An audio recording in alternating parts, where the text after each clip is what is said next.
Solar സാമ്പത്തിക തട്ടിപ്പ് കേസിൽ ടെന്നി ജോപ്പനെ പ്രതിപട്ടികയിൽ നിന്നൊഴിവാക്കാൻ ഹൈക്കോടതി അനുമതി നൽകി.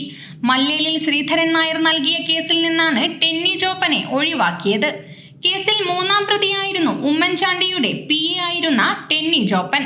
സരിത നായർക്ക് പണം കൊടുക്കാൻ ജോപ്പൻ സമ്മർദ്ദം ചെലുത്തിയെന്ന മല്ലേലി ശ്രീധരൻ നായരുടെ മൊഴിപ്രകാരമാണ് ടെന്നി ജോപ്പനെ പ്രതി ചേർത്തത്. മുൻ മുഖ്യമന്ത്രി ഉമ്മൻചാണ്ടിയുടെ PA ആയിരുന്ന ടെന്നി ജോപ്പൻ ഈ കേസിൽ അറസ്റ്റിലായിരുന്നു. സോളാർ കേസിൽ ഉമ്മൻചാണ്ടിയുടെ ഓഫീസുമായി ബന്ധപ്പെട്ട ഏക അറസ്റ്റായിരുന്നു ടെന്നി ജോപ്പന്റേത്. ടെന്നി ജോപ്പനെതിരെ കേസുമായി മുന്നോട്ടു പോകാൻ താൽപ്പര്യമില്ലെന്ന് ശ്രീധരൻ നായർ ഹൈക്കോടതിയെ അറിയിച്ചിരുന്നു. ജോപ്പനെതിരായ കേസ് കോടതിക്ക് പുറത്ത് പരിഹരിച്ചെന്നും കോടതിയെ അറിയിച്ചു.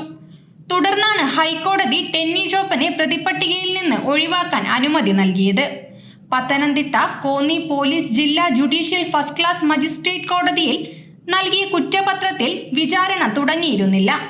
കുറ്റപത്രം റദ്ദാക്കണമെന്നാവശ്യപ്പെട്ടാണ് ടെന്നി ജോപ്പൻ ഹൈക്കോടതിയെ സമീപിച്ചത്.